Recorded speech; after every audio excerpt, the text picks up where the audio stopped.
So really exciting today. We've shown off a really key part of the story, new story character. We've also shown off an entirely new region of the game, which is the Sea of Nirn, so hundreds of miles deep into Mordor. We've shown off some new features. We've shown off that you can not only dominate and bend these orcs to your will, but also the beasts and monsters of Mordor. So we've had Caragor riding, and the thing we've been really excited about is getting people to get hands-on with the game as well. So the character we showed today is Queen Marwan. So basically, Sauron has been away from Mordor for 2,000 years. Gondor conquered Mordor, but then their kingdom has slowly fallen apart and withdrawn. And then so deep within Mordor, basically the leftovers of the kingdom of Gondor is now being ruled by Queen Marwan, and she's organizing the resistance. She's holding out against Sauron's forces. And so she summoned Talion, your character, deeper into Mordor to help, but also there's more going on there. Basically, she holds some of the mysteries and some of the keys to the wraith that's within Talion, and both to finding out the identity of that wraith, finding out how they're connected to the Rings of Power and to Sauron, but also increasing your power. So now you can do more than simply hunt down your enemies. You can actually dominate them, bend them to your will, and actually create an army of orcs behind enemy lines in Mordor. So the Sea of Nirn, which is the new area that we've shown, so this is very, very different to what we've seen in Mordor before. This is very lush, very fertile.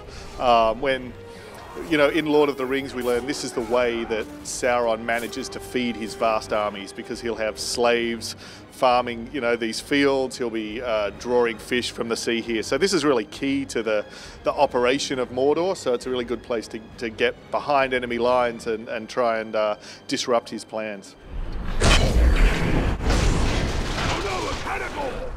So the one we showed today are the Caragors. So they're basically the alpha predators. They're the big cats of Mordor. So what a warg is to a wolf, this thing is to a lion.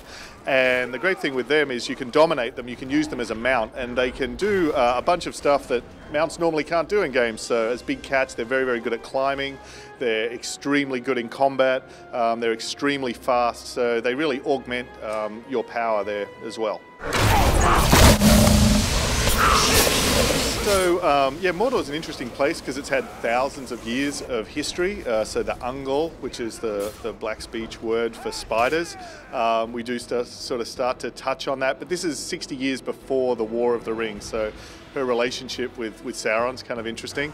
And then basically there's a lot of ways that you can uncover more of the lore and more of the backstory, whether it's through the story missions, whether it's discovering artifacts, whether it's exploring the lore. We really, you know, want to enable players to learn a lot more about the backstory and about the world as well.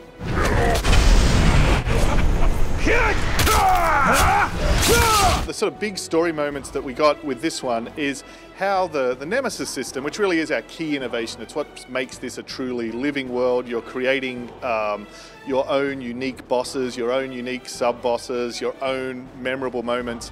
And what we really wanted to show today is how that dynamic living world ties together with the story and with Marwan's story of how to grow your powers and who the Wraith is, and, you know, really how it all ties together, both the story and the Nemesis system, that they're not two separate things. It's all part of the overall package of Shadow of Mordor. So Queen Marwan gives you your goal. She's like, this is how you can grow your power. This is how you can create an army.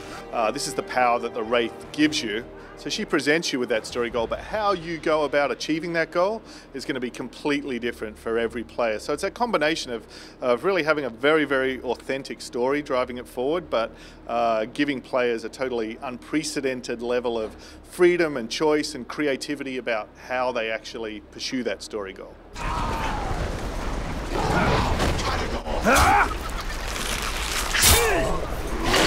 You can definitely go up another gear in terms of the scale of things once you can dominate the war chiefs and all of their bodyguards, and you can send them against each other. So you can definitely make these, you know, larger scale fights between these war chiefs that are pretty epic. And that's what's exciting about the power of next gen, and the fact that we can, you know, have really large numbers of troops and really escalate it as you go through the game as well. literally like 20 minutes ago I was watching. It was fantastic. There was this this captain, we were hunting him down, suddenly exploded this fire. He was in flames. He freaked out. He started fleeing and running away. And we had this other captain was there, who was one of our followers, chased the guy, grabbed him by the top of his burning head, started pounding his burning head into the ground. Like, I'd never seen that before in my life. It was totally awesome. So those sort of memorable moments are just every day. It's amazing.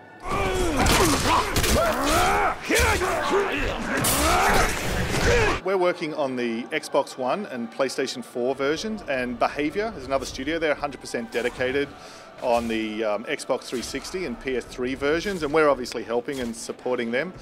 So we don't know exactly, you know, where it's going to end up in terms of the feature parity, but they're totally focused on making that the best version they can.